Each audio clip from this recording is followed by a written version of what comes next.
Hello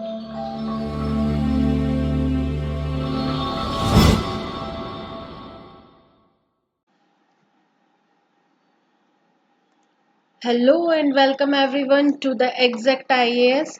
Here I am Twinkle Kotwani with you all discussing today's newspaper. It's 17th of August. Hope you all are doing well without getting delay. Let's get started. हमारी पहली news क्या कहती है? Jammu and Kashmir polls to be held in 3 phases from September 18.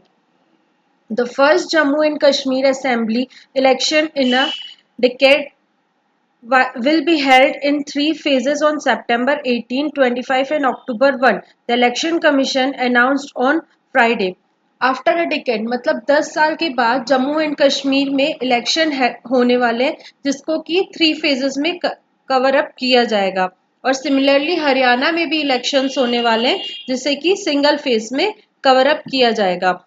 जब Jammu and Kashmir amendment bill 2019 पास किया गया था, तो एक डेडलाइन दी गई थी इलेक्शन कमिश्नर को कि इस डेडलाइन के अंतर्गत हमें इलेक्शंस कंडक्ट करवाने हैं।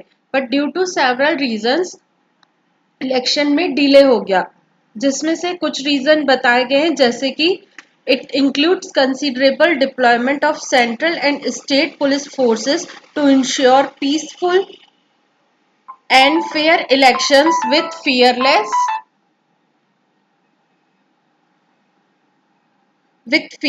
participation of voters, especially in vulnerable areas. सिर्फ इलेक्शन कंडक्ट करवाना ही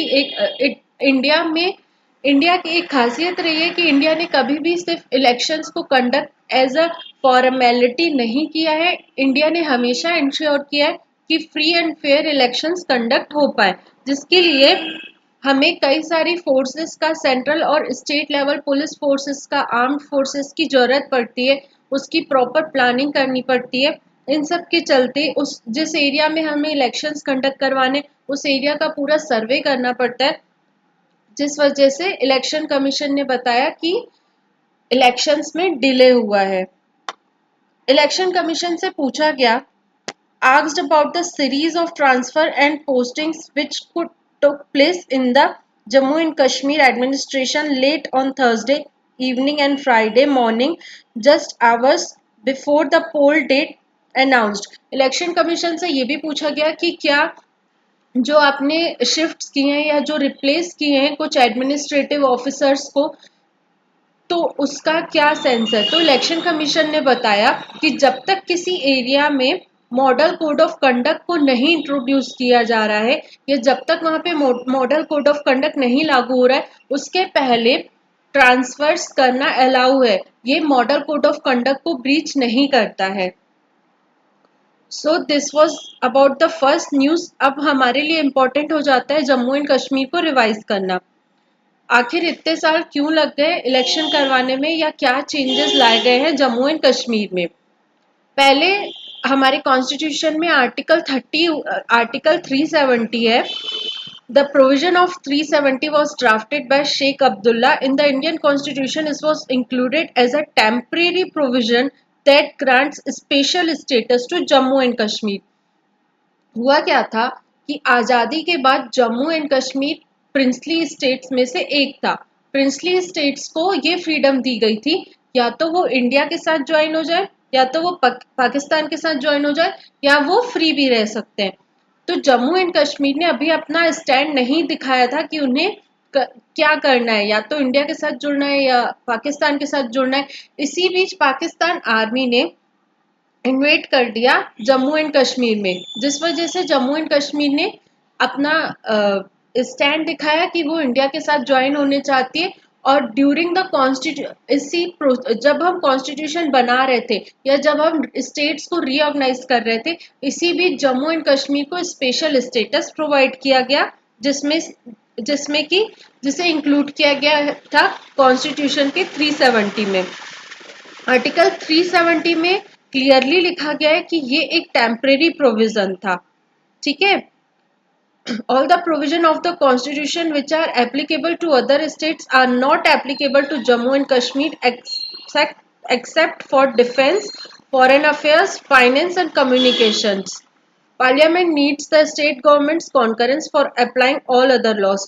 इन सेक्टर्स को छोड़ के बाकी कोई भी लॉ अगर जम्मू एंड कश्मीर में अप्लाई करना रहता था तो पहले पार्लियामेंट को स्टेट गवर्नमेंट का अप्रूवल चाहिए रहता था. It gives Jammu and Kashmir a unique power to have a separate prime minister, president, flag and constitution.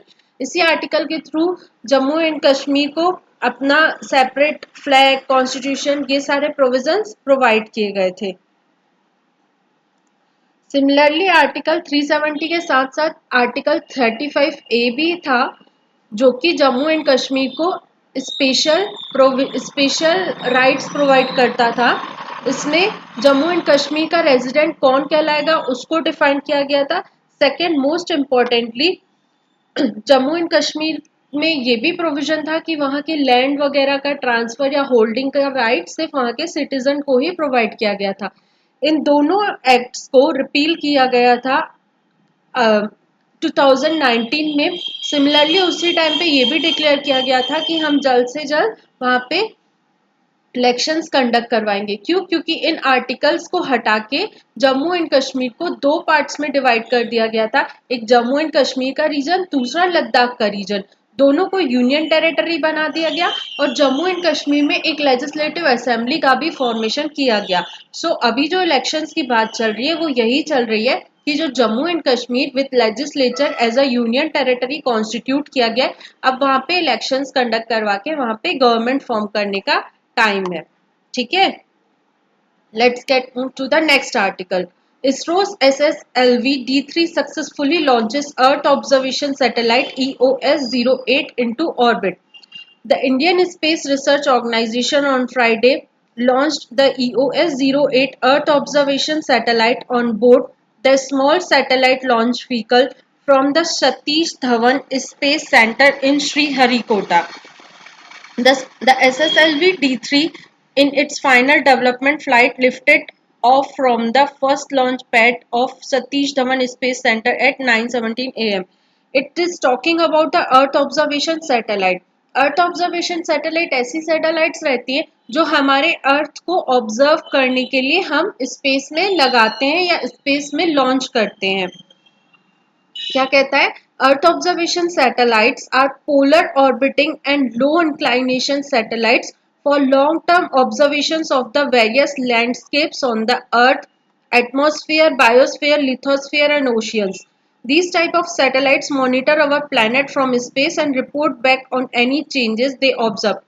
देखो, अर्थ को ऑब्जर्व करने के लिए हम पोलर सिंक्रोनस सैटेलाइट्स यूज करते हैं. ऐसी सैटेलाइट्स जो हमारे पोल्स के सिंक्रोनसली रिवॉल्व करती है, रोटेट करती हैं. ऐसी सैटेलाइट्स जो एक पर्टिकुलर रीजन ऑफ अर्थ को ऑब्जर्व करती है, वहां पे अगर कोई भी मेजर चेंज या कोई भी छोटा चेंज आता है तो वो सैटेलाइट्स इन्फॉर्म करती हैं इंडिया में किसी भी सेंटर में प्लेस्ड पूरे सिस्टम को कि इस एरिया में ये चेंजेस आए हैं. हमारे अर्थ को ऑब्जर्व करने के लिए हमारे जो मिनरल्स टेक्नोलॉजीज हैं या फिर जो भी वेजिटेशन है, एग्रीकल्चर लैंड है, इन सारे सेक्टर्स में हम अर्थ ऑब्जर्वेशन सैटेलाइट्स का बहुत यूज करते हैं. हमारे एटमॉस्फेयर, बायोस्फेयर, लिथोस्फेयर, ओशियंस, इन सब की स्टडी के लिए कि कहाँ पे क्या चेंजेस आए हैं. हमारा अगला आर्टिकल क्या कहता है? IMA announces 24-hour withdrawal of health services.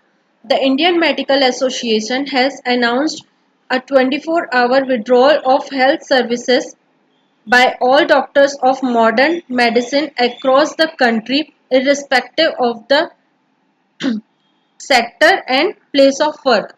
We all know about the Kolkata rape and murder case. उस केस के चलते IMA ने 24 आवर्स का हेल्थ सर्विसेज से विड्रॉल किया है, but they will deal with emergency situation और एनी कैजुअलिटी लाइक सिचुएशन. इन situations में वो अपनी हेल्थ सर्विसेज प्रोवाइड करेंगे, बट जो रूटीन सर्विसेज रहते हैं उसमें उन्होंने विड्रॉल करके रखा है for 24 hours. Next, Attam top film Kantara's Rishabh, the best actor as regional movies, steal the show at National Film Awards. The National Film Awards for 2022 announced. 2022 के लिए नेशनल फिल्म अवार्ड अनाउंस किया गया, जिसमें बहुत अलग अलग categories में अलग अलग लोगों को अवार्ड प्रोवाइड किए गए.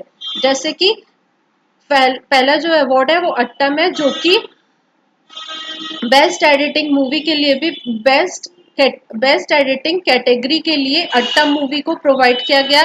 फिर बेस्ट कोरियोग्राफी के लिए जानी मास्टर को प्रोवाइड किया गया। The award for best director went to Suraj Barjatya. Then again AR Rahman won the award for best music general director. Then Pritam won the best music director award. Similarly इस जो national awards है, जो national film awards हैं, वो अलग अलग category में provide किए जाते हैं। हर एक कैटेगरी में डिफरेंट डिफरेंट लोगों को अवार्ड्स दिए गए। ये हमारे यूपीएससी हैक के हिसाब से इतना ज़्यादा इम्पोर्टेंट नहीं है, but as a general information मैंने आपको थोड़ा बहुत डिटेलिंग प्रोवाइड कर दी कि कौन कौन सा अवार्ड किस किस सेक्टर में किसको दिया गया है। Next, BSP to go solo in Jammu and Kashmir, ally with INLD in Haryana, Mayawati. Bahujan Samaj Party President Mayawati on Friday said her party will contest the upcoming assembly elections in Jammu and Kashmir on its own and in a tie-up with the Indian National Lokdal in Haryana. एक ही political leader का statement आया है। इनका सबका कहना ये है कि जम्मू एंड कश्मीर की जो इलेक्शंस थे वो आफ्टर अ डिकेड 10 सालों के बाद कंडक्ट करवाए गए, इसलिए वहाँ सभी पॉलिटिकल पार्टीज काफ़ी वेट कर रही थी इन इलेक्शंस का, ताकि वो इन इलेक्शंस में पार्टिसिपेट कर पाए और कहीं ना कहीं जम्मू एंड कश्मीर में गवर्नमेंट फॉर्म करने में हेल्प करें। सिमिलरली बीएसपी से एक स्टेटमेंट आया है कि वो जम्मू एंड कश्मीर में without making any ally with any other political party they will try to contest elections. Next, ये बहुत इंपॉर्टेंट आर्टिकल है हमारे यूपीएससी के हिसाब से भी, ये काफ़ी इंपॉर्टेंट आर्टिकल है। वी ऑल नो जो इन्वायरमेंट का टॉपिक रहा है वो यूपीएससी का मोस्ट फेवरेट टॉपिक रहा है। यूपीएससी अक्सर इन्वायरमेंट से क्वेश्चन पूछती आई है। इस आर्टिकल को डिस्कस करते हैं। Illegal mining, encroachments, deforestation, a threat to Aravalli as natural green wall.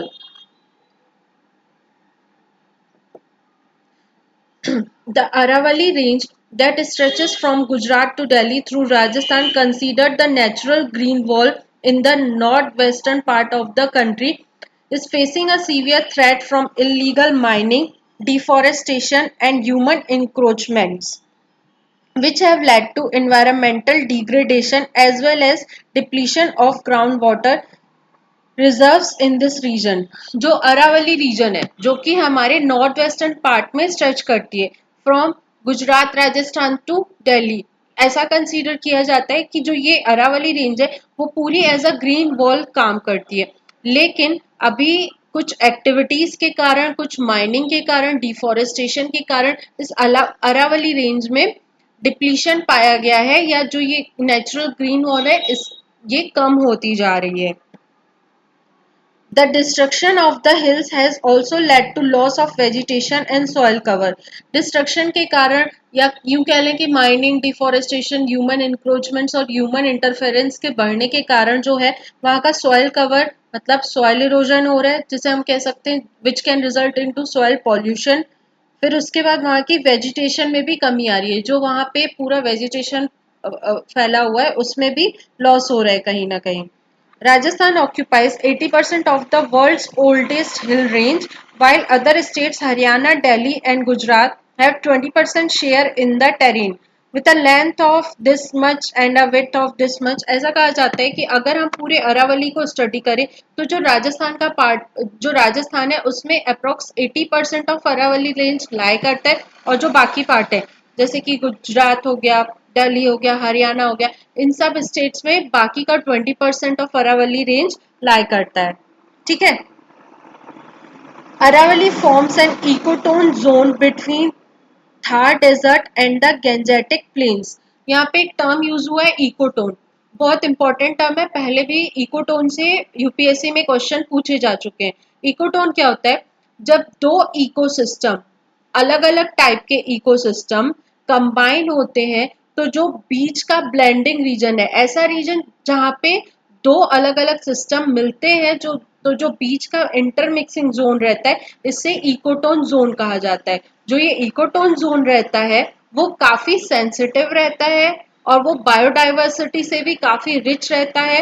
वो हमारे एनवायरनमेंट के लिए ओवरऑल बहुत एक बेहतर जोन कहलाता है, जहाँ पे कई सारी स्पीसीज रहती हैं, अपना नॉर्मल नीश क्रिएट करती हैं और अपने फंक्शनल रोल को परफॉर्म करती हैं। सो बेसिकली इकोटोन जोन क्या कहलाता है? जब दो अलग अलग इकोसिस्टम मिक्सअप होते हैं, ऐसा रीजन जहाँ पे दोनों की स्पीशीज, दोनों की वेजिटेशन लाया करता है, उस जोन को इकोटोन जोन कहा जाता है। तो सिमिलरली जो अरावली रीजन है उसे कंसीडर किया जाता है, वो एक इकोटोन जोन है। किन दो रीजन्स का? थार डेजर्ट का और गेंजेटिक प्लेन का।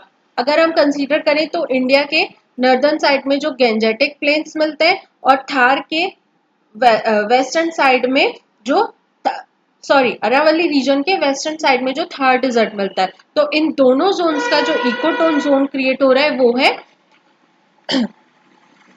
वो क्या है? अरावली रेंज है। ठीक है। In a semi-arid environment, the range comprises over 500 hillocks, and the Guru Shikhar is the highest peak of this. The entire green wall is threatened by illegal land encroachments in Haryana, illegal mining in Rajasthan, and illegal tourism and hotel construction work in southern Rajasthan and Gujarat. इसमें specify किया गया है कि कहाँ कहाँ पे कौन कौन सी एक्टिविटीज का ज्यादा रोल देखा गया है। जैसे कि जो इलीगल इंक्रोचमेंट्स हैं वो हरियाणा में हो रहे हैं, इलीगल माइनिंग राजस्थान में और इलीगल टूरिज्म गुजरात में। द एप्लीकेशन इट ये नोटिस किया गया है कि जो ये सारी स्टडी है वो कहीं ना कहीं एक रिमोट सेंसिंग टेक्नोलॉजी के थ्रू स्टडी की गई है कि कौन सा एरिया कितना कम हो रहा है, उसका रीजन क्या है। अगर एरिया कम हुआ है अरावली रेंज का, तो जो एरिया कंज्यूम किया गया है या जो एरिया लिया गया है उसको किस एक्टिविटी में यूज किया जा रहा है। अब बात करें कि ये सारा रीजन क्या है, तो इसके पीछे रीजन है पहला, चेंज इन फॉरेस्ट एरिया। जो वहां का फॉरेस्ट एरिया है कहीं ना कहीं उसमें कमी देखी गई है। Second thing, while the human settlements constantly grew, वहां पे जो ह्यूमन सेटलमेंट्स है, ह्यूमन का इंटरफेरेंस है या जो मानव की बस्तियां हैं उनमें कहीं ना कहीं कंटिन्यू ग्रोथ देखा गया है, उनमें हमेशा एक्सपेंशन देखा गया है। फिर सेकेंड बात करें, enhanced vegetative index to identify the condition of biomass while which while noticing the least value of 0 to minus in the upper central Aravalli region falling in Nagaur district। एक record रहता है, एक index रहती है जिसे कहा जाता है the enhanced vegetation index. Enhanced vegetation index ये शो करता है कि किस एरिया में जो वेजिटेशन है वो इनहेंस हुआ है, मतलब बढ़ा है। ये देखा गया है कि जो सदर्न रीजन है वहां पे वेजिटेशन इंडेक्स बढ़ा है, जो अपर रीजन है वहां पे वेजिटेटिव इंडेक्स कम हुआ है। High rates of carbon influx. Region to upper and lower Aravalli had high positive rates of carbon influx and they received high rainfall and had protected areas. In contrast, area with a negative rate of carbon influx in the main middle range are near Thar Desert. Carbon influx refers to the amount exchanged between the carbon stocks over a specified time, as it records the movement of carbon between land, ocean, atmosphere and living beings। ये देखा गया है जो carbon influx की value है वो जो अपर Aravalli reason है वहां पे ज्यादा देखी गई है, और जो लोअर अरावली या मिडिल अरावली रीजन है वहां पे कम कार्बन इन्फ्लक्स की वैल्यू देखी गई है।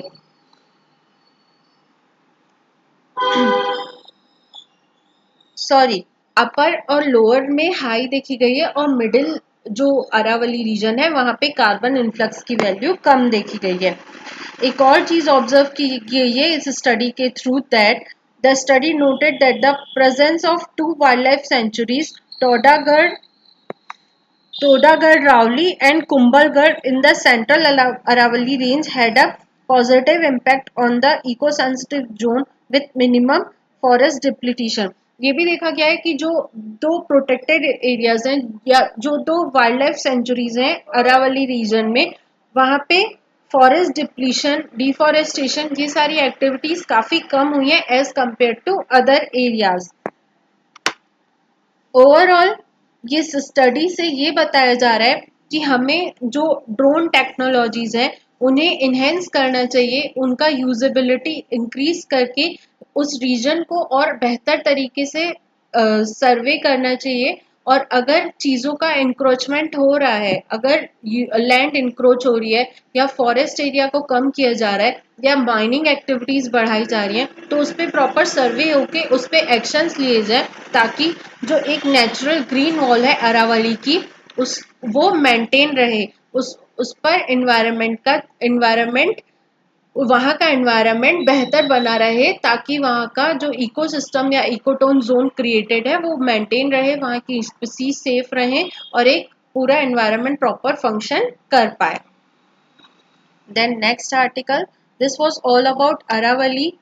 भी हमने इस आर्टिकल से काफ़ी सारी चीज़ें समझी, जैसे कि इकोटोन जोन क्या होता है, अरावली रीजन कौन सी प्रॉब्लम्स फेस कर रहा है और उसका रिजल्ट क्या हो सकता है। हमने इसमें कई सारे छोटे छोटे डेटा भी देखे कि फॉरेस्ट एरिया कितना कम हुआ है या ह्यूमन सेटलमेंट्स कितनी ज़्यादा बढ़ी है। Then next article, Lieutenant Governor government in Jammu and Kashmir reshuffles 198 officers in 12 hours. NC seeks EC intervention.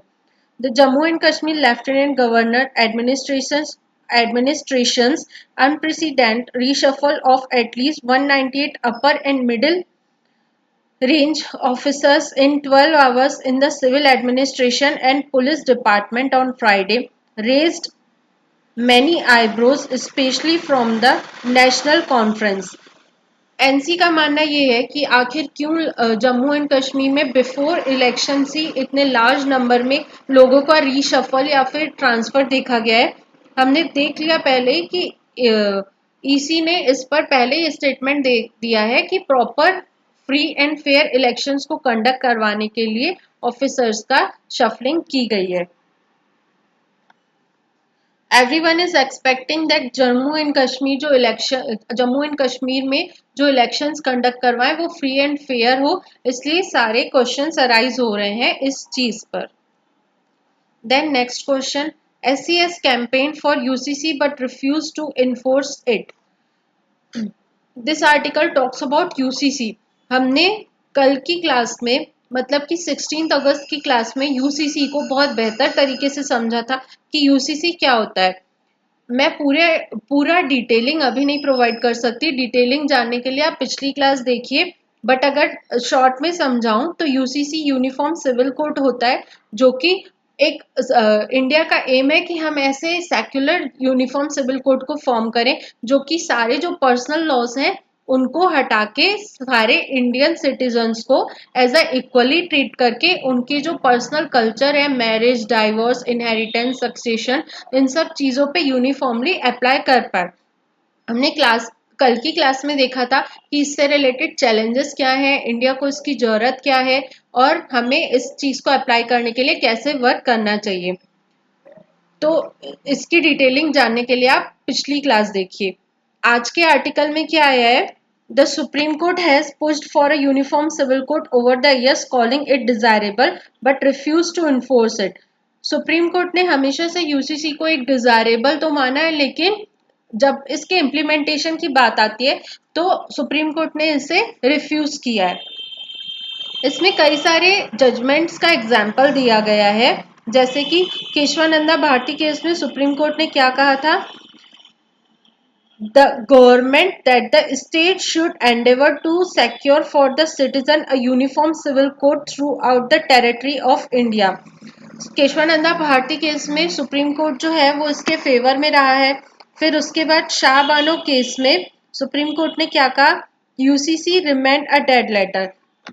Again Shah Bano case में भी सुप्रीम कोर्ट का कहना ये रहा है कि जो यूसीसी है वो डेड लेटर रह गया है, मतलब कि जो पॉलिटिकल पार्टीज है वो यूसीसी को इम्प्लीमेंट करने के लिए अभी तक कोई भी स्टेप्स आगे नहीं बढ़ा रही हैं। फिर अगेन एक केस का डिस्कशन किया गया है, in Sarla Mudgal case the Supreme Court ने क्या कहा है, we request the government of India to secure for the citizen a uniform civil code. इन सारे केसेस में इन सारे केसेस में सुप्रीम कोर्ट ने गवर्नमेंट को एक डायरेक्शन दिया है या एक रिक्वेस्ट की है कहीं ना कहीं यूनिफॉर्म सिविल कोड बनाने के लिए, बट कई सारे केसेस में सुप्रीम कोर्ट ने रिफ्यूज भी किया है इस वर्क के लिए या इस वर्क पर क्वेश्चन मार्क भी उठाए हैं। जैसे कि in the Pannalal Bansilal judgment the court said a one-stroke implementation may perhaps be counterproductive to the unity and integrity of the nation. Pannalal Bansilal judgment ने सुप्रीम कोर्ट ने कहा है कि अगर हम पूरे यूसीसी को एक बार में इम्प्लीमेंट कर देंगे तो कहीं ना कहीं जो इंडिया की यूनिटी एंड इंटीग्रिटी है उस पे क्वेश्चन मार्क उठ सकते हैं या फिर उसमें कमी आ सकती है। सो एट द एंड हम यही कहेंगे कि यूसीसी के क्या प्रोज रहे हैं क्या कॉन्स रहे हैं, मेंस में इससे रिलेटेड क्वेश्चन आने की हाई चांसेस है, इसलिए आप यस्टरडे की क्लास देखिए, उस पूरे आर्टिकल को बेहतर तरीके से समझिए और मेंस आंसर कोट करते समय ये इस बात का खास ध्यान रखें कि हमें अपने आंसर के जस्टिफिकेशन के लिए हमेशा सुप्रीम कोर्ट के जजमेंट्स को या कमेटीज की रिपोर्ट को कोट करना चाहिए ताकि हमें और अच्छी मार्किंग मिल पाए। इसलिए मैंने आपको ये सारे जजमेंट्स के बारे में बताया कि किस जजमेंट में सुप्रीम कोर्ट का क्या स्टैंड रहा है। Next, Modi speaks to Yunus, calls for safety of Hindus in Bangladesh. Prime Minister Narendra Modi on Friday spoke to Mohammad Yunus, chief advisor of the new interim government in Bangladesh, and reiterated his call for safety and security of Hindus and all other minority communities in the neighborhood country. जो हमारी neighbourhood country है Bangladesh, we all no वहाँ पे resign change हुआ है, वहाँ की PM Sheikh Hasina जी को अपनी पोस्ट से रिजाइन देना पड़ा, देन वो इंडिया में आ गई, उन्होंने असाइलम लिया इंडिया में। और इसी बीच बांग्लादेश में ये भी देखा गया कि हिंदूज पर और जो माइनॉरिटी ग्रुप हैं उन पर कहीं ना कहीं एट्रोसिटीज हो रही हैं, उन पर अत्याचार हो रहे हैं। तो इस चीज के लिए प्राइम मिनिस्टर नरेंद्र मोदी जी ने वहां की जो इंटरिम गवर्नमेंट फॉर्म की गई after the designation of PM, जिसके हेड कौन है, यूनुस, उनसे बात की कि वहां पे हिंदूज को और अदर माइनॉरिटी कम्युनिटीज को एक सेफ्टी प्रोवाइड की जाए। Center unveils new system of study weather crop patterns. The Union Agriculture Minister launched a digital geospatial platform, Krishi Decision Support System (DSS) here on Friday, which will share real-time data-driven insights on weather patterns, soil condition, crop health, crop acreage, and advisories with all stakeholders as farmers, expertise, and policymakers. जो centre है, central government है, उसने एक नया system जिसका नाम किया कृषि डिसीजन सपोर्ट सिस्टम, एक ऐसा सिस्टम लॉन्च किया जो कि हमें रियल टाइम इंफॉर्मेशन प्रोवाइड करेगा, किससे रिलेटेड, क्रॉप पैटर्न से रिलेटेड, क्रॉप डिग्रेडेशन, वेदर, इन सब जो भी एग्रीकल्चर के कंपोनेंट्स हैं उससे related real time information provide करेगा।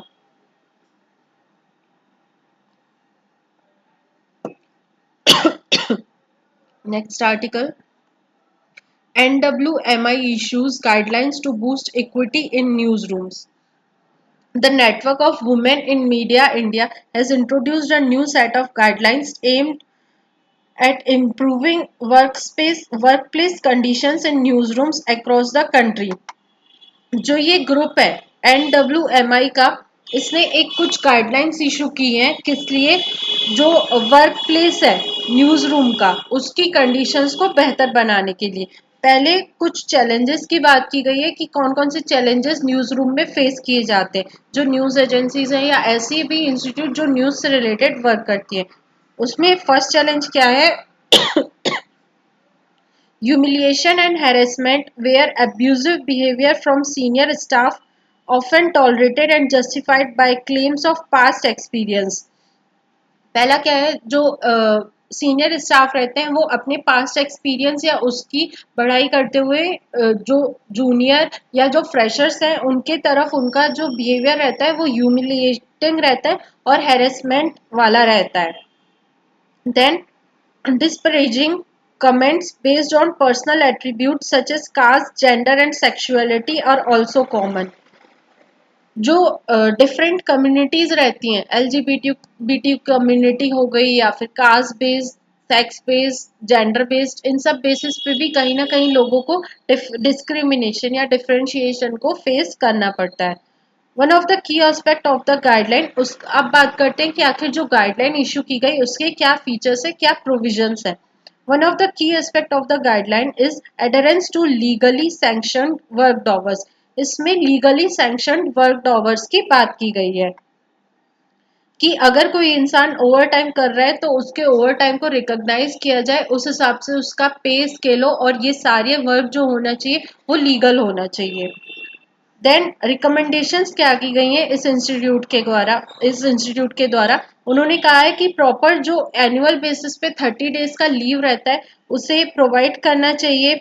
Health related leave including mental health, इस टाइप की लीव अगर कोई भी एम्प्लॉय चाहता है न्यूज एजेंसी से रिलेटेड तो उसे वो प्रोवाइड करनी चाहिए. Then and ensure compliance with legal provision for maternity, paternity and child care leave.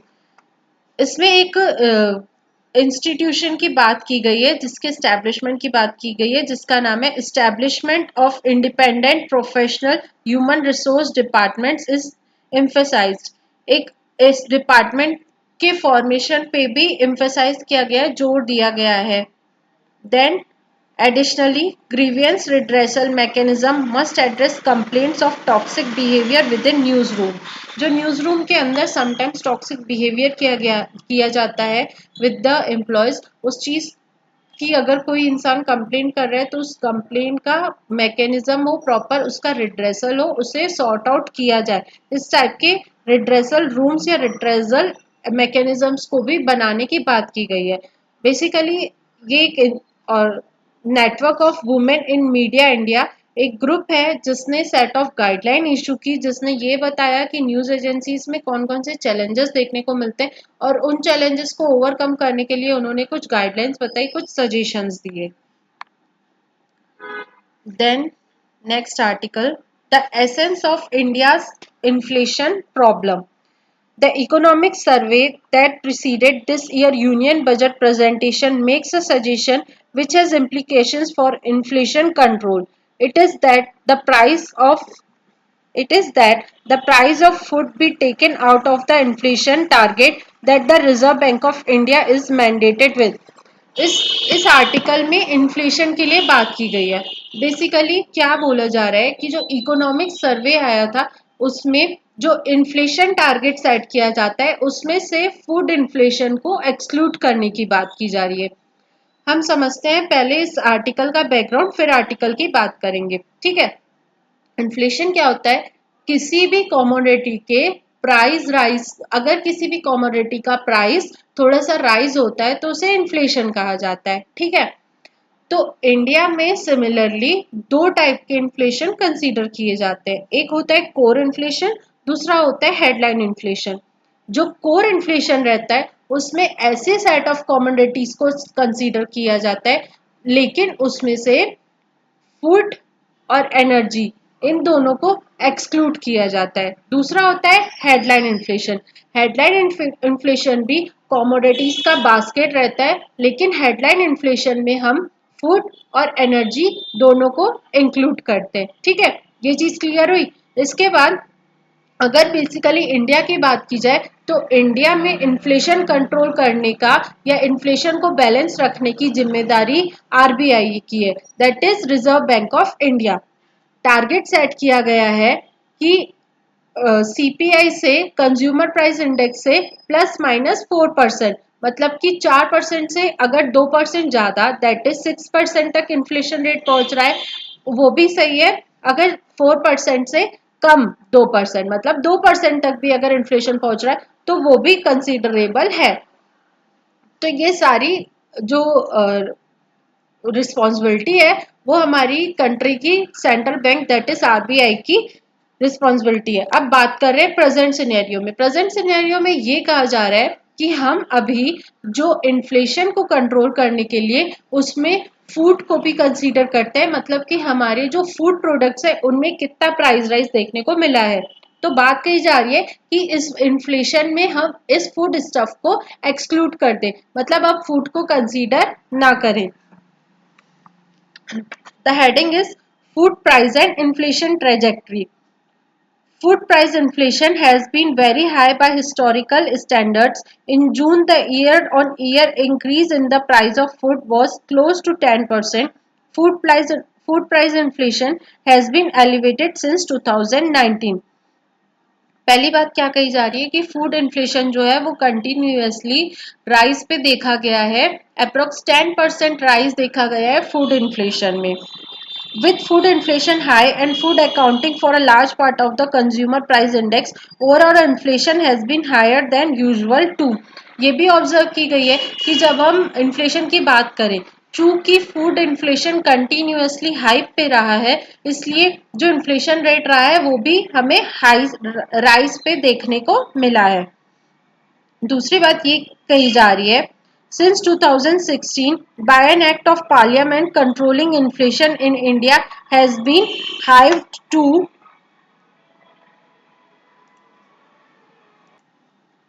sorry there was a technical problem, let's continue। हम बात कर रहे थे इन्फ्लेशन की, तो हमने देखा कि इंडिया में इन्फ्लेशन की प्रॉब्लम देखी जा रही है, या जो इंडिया है उसमें इन्फ्लेशन को टारगेट सेट किया गया है। हमने देखा दैट इज आरबीआई। आरबीआई के बाद हम इन्फ्लेशन में फूड की बात कर रहे थे कि किस तरह से अगर इन्फ्लेशन को टारगेट करने के लिए हम फूड को एक्सक्लूड करने की बात की जा रही है। With food inflation high and food accounting for a larger part of the consumer price index, overall inflation has been higher than usual too. देखा जाए तो जो फूड इन्फ्लेशन है, चूंकि उस पर राइज देखा गया है, तो सिमिलरली जो ओवरऑल इन्फ्लेशन इंडेक्स है उस पर भी राइज हो जाता है।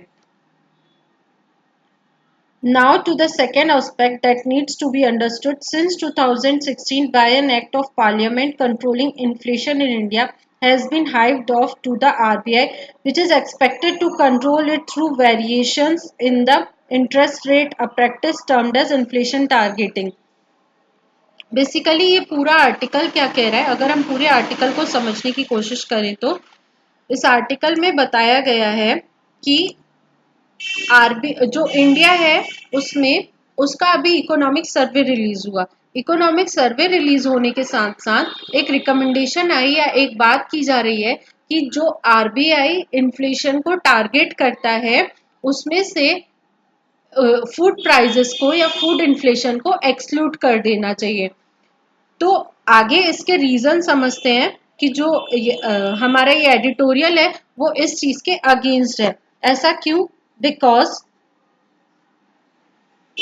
to remove the price of food from the inflation target justifiable in terms of the goals of economic policy.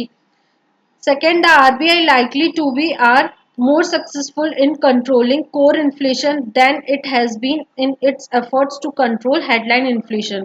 हमने दोनों टाइप ऑफ इन्फ्लेशन समझ लिए कि दोनों टाइप ऑफ इन्फ्लेशन क्या क्या होते हैं। इस पूरे आर्टिकल में दो एस्पेक्ट्स पर फोकस किया गया है। पहला कि क्या ये स्टेप सही है कि हम इन्फ्लेशन से फूड प्राइसेस को एक्सक्लूड कर दें। दूसरा ये क्या आरबीआई एक सही अथॉरिटी है कि जिसे ये चीज जिसे ये पावर दिया गया है कि आप इन्फ्लेशन को टारगेट रखो। तो इसका आंसर जो एडिटोरियल है वो क्या कहता है? No, this is not the right thing. क्यों?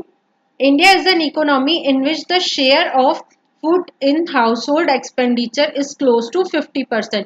इंडिया एक ऐसी कंट्री है जिसमें जो हाउस होल्ड का एक्सपेंडिचर है उसमें जो फूड का कंट्रीब्यूशन है वो 50% तक ऑब्जर्व किया गया है कि इंडिया के हाउस होल्ड में अगर जितना भी पैसा खर्च होता है तो उसमें से 50% पैसा जो रहता है वो फूड में खर्च होता है। तो अगर इन्फ्लेशन को टारगेट करते समय फूड को ही हटा दिया जाएगा तो जो रियल चीज है, जो रियल सिनेरियो है इन्फ्लेशन का या जो इंडियन इकोनॉमी का, वो सामने नहीं आ पाएगा। A high share of the food in households expenditure leaves it vulnerable to rise in the prices of food. Given this to ignore these changes in the price of food by adopting the information target which excludes it amounts to ignoring what matters most to a very large section of the Indian population. ऐसा करने से क्या होगा कि जो India का major population है, जो जिस चीज पे वो जीती है फूड पर, उसी चीज को इग्नोर करना इन्फ्लेशन टारगेट करने का सॉल्यूशन नहीं है।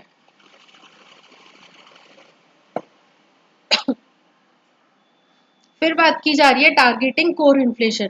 वही बात है, कोर इन्फ्लेशन मतलब क्या होता है, जिसमें से हम फूड प्राइसेस और फूड इन्फ्लेशन और एनर्जी इन्फ्लेशन को हटा देते हैं, बाकी बची कमोडिटीज के बेसिस पे हम टारगेट सेट करते हैं। इन सारे चीजों का सॉल्यूशन जो है, जो एडिटोरियल में डिस्कस किया गया है कि हम बात कर रहे हैं इन्फ्लेशन की, हम बात कर रहे हैं उसका एक सॉल्यूशन ये हो सकता है कि फूड प्राइसेस को हटा दे, दूसरा सॉल्यूशन ये है कि हम कोर इन्फ्लेशन पे ज्यादा फोकस करें। तो जो एडिटोरियल है वो ये डिस्कस कर रहा है कि इसका सॉल्यूशन ये नहीं है, जो सॉल्यूशन है वो एग्रीकल्चर पर है।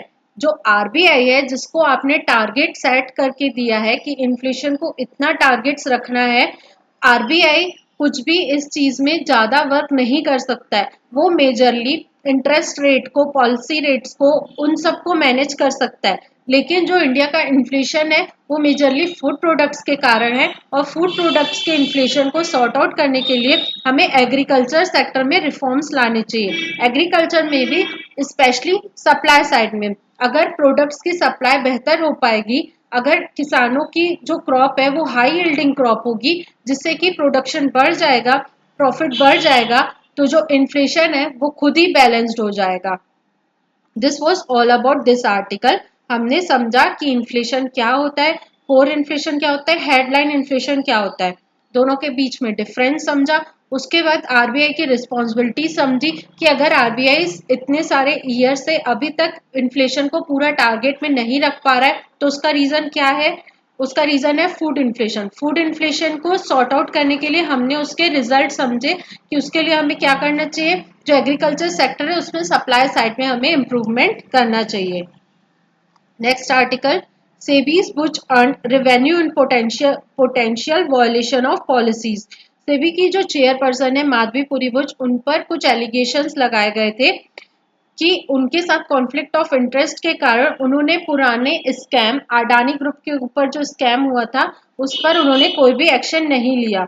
उस पे उन्होंने जवाब दिया है कि जिस फर्म के थ्रू उन पर एलिगेशंस लगाए गए, अगोरा फर्म फॉर द कंसल्टेंसी, उस कंसल्टेंसी की उन्होंने शेयर्स या जो भी होल्डिंग है वो सेबी की चेयरपर्सन इलेक्ट होने के पहले ही अपने अकाउंट से हटा दी थी। अब वो उस कंपनी की या उस फर्म की शेयर होल्डर नहीं है।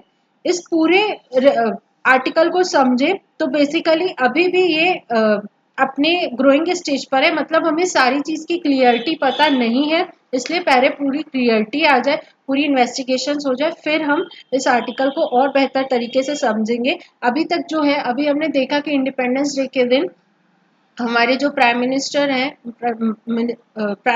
हैं उन्होंने भी स्टेटमेंट दिया था कि किसी भी फॉरेन एजेंसी, जो कि हिंडनबर्ग रिपोर्ट फॉरेन कंपनी की एक रिपोर्ट है, शॉर्ट सेलर ने अपनी रिपोर्ट जारी की है, इस सब बेसिस पे हम अपने स्टॉक मार्केट्स को ज़्यादा इम्पैक्ट नहीं आने देंगे।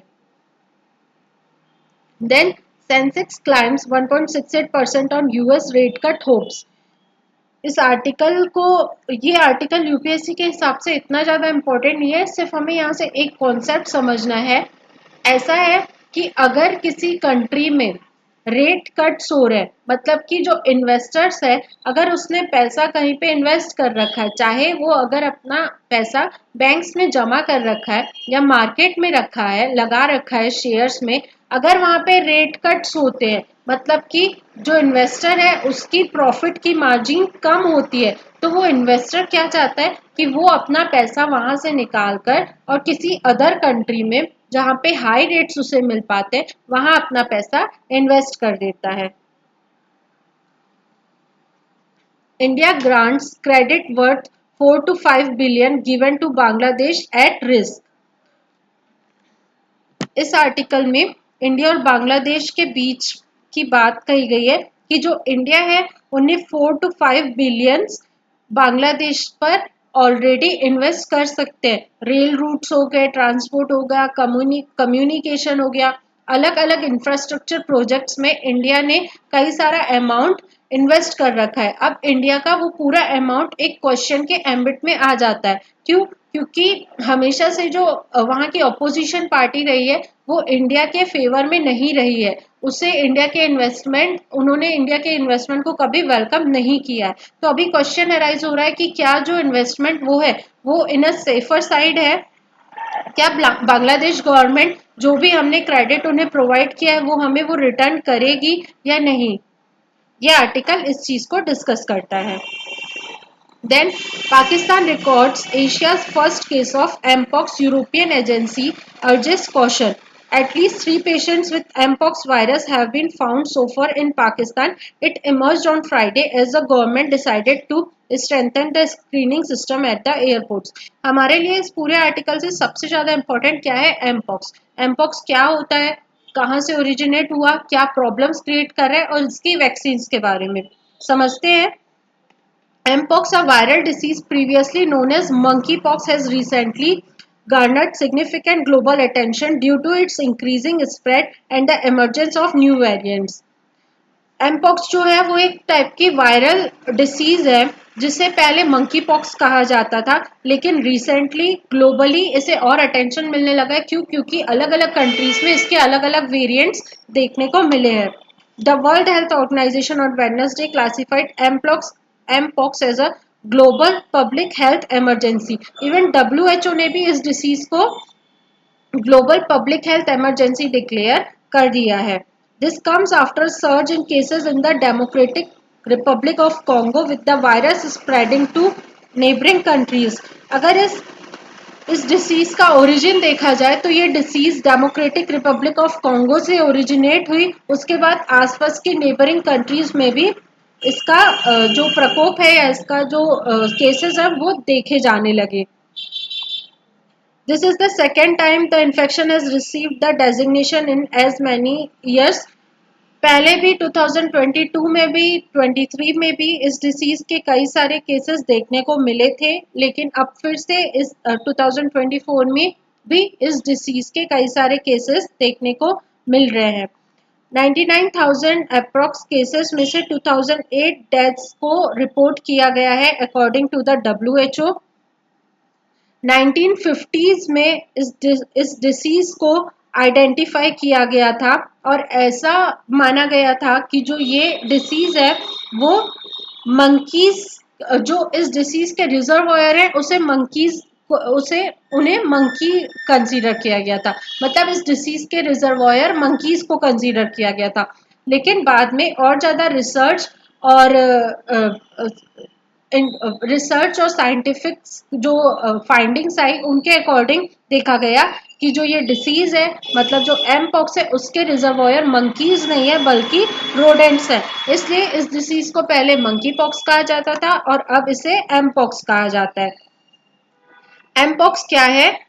It is a self limiting viral infection caused by mpox virus.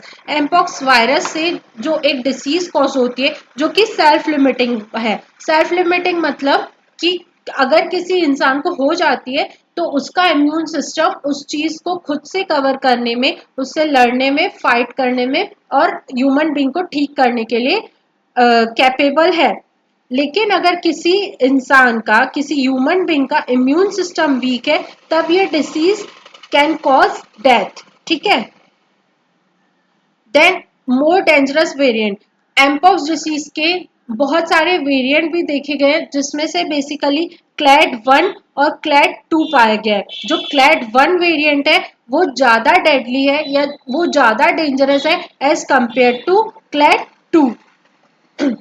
अगर इंडिया की बात करें, फर्स्ट केस जो था इसका वो अफ्रीका में देखा गया था। उसके बाद वी ऑल नो जो ग्लोब है वो पूरा कनेक्टेड है, काफी ज्यादा कनेक्टेड ग्लोबल वर्ल्ड में हम रह रहे हैं, जिससे टूरिज्म और सारी चीजें, गुड्स का इंपोर्ट सारी चीजें वेल कनेक्टिंग वे में जुड़ी हुई हैं एक दूसरे से। सो होता क्या है कि ऐसे कनेक्टिंग वर्ल्ड में किसी भी डिसीज का एक ही सेक्टर तक कन्फाइंड रहना थोड़ा सा मुश्किल है। जैसे कि अलग अलग कंट्रीज से इस डिसीज के केसेस आ रहे हैं। पहले तो अफ्रीका से आया, फिर उसके बाद स्वीडन से भी आने लगा, अभी पाकिस्तान से हमने देखा। इंडिया में 2022 में केरल से इसके केसेस पाए गए थे। हम बात करते हैं वैक्सीन की। So there are at least 2 vaccines currently in use for mpox which have been recommended by the WHO Strategic Advisory Group of Expert on Immunization। हम ऑलरेडी इस डिसीज को हैंडल आउट करने के लिए 2 वैक्सीन्स का use कर रहे हैं। This was about mpox. Then next news, Thai lawmakers elect Shinavtara Harness Patron Gatron as PM। This news is about Thailand. We all know Thailand के पीएम को रिजाइन करना पड़ा था, उसके बाद वहां की नई इलेक्टेड पीएम के बारे में आया है। Ukraine asked civilians to evacuate Pokrovsk as Russia closes in। Military authorities in the eastern Ukrainian city of Pokrovsk on Friday urged civilians to speed up their evacuation because the Russian army is quickly closing in on what has been one of Moscow's key target for months। We all know Russia और Ukraine के बीच में war like situations बनी हुई है। वहां की एक reason पॉक्रोव्स्क को जल्द से जल्द इवैक्यूएट करने की बात की जा रही है कि वहां से सिविलियंस को निकाल दिया जाए, ताकि अगर रशिया उस एरिया में फिर से अपने ट्रूप्स भेज रहा है या कुछ हरकतें हो रही है तो सिविलियंस को प्रॉब्लम ना हो। Constructive talks aimed at Gaza cease fire wrap up. Similarly Israel का इशू, इसराइल में जो अभी टेंशन हुई थी उसकी सीज फायर पर टॉक्स चल रही है। This was all about today. Thank you, hope you all like this session. और इस तरह के इंटरेस्टिंग सेशन से बने रहने के लिए एग्जैक्ट आईएएस से जुड़िए, हमारे चैनल को सब्सक्राइब करिए। और कोई भी डाउट हो, क्वेरीज हो यूपीएससी से रिलेटेड तो हमारे टेलीग्राम चैनल, इंस्टाग्राम पेज से आप क्वेश्चन कर सकते हैं। Hope you all like the session. Stay tuned. Thank you.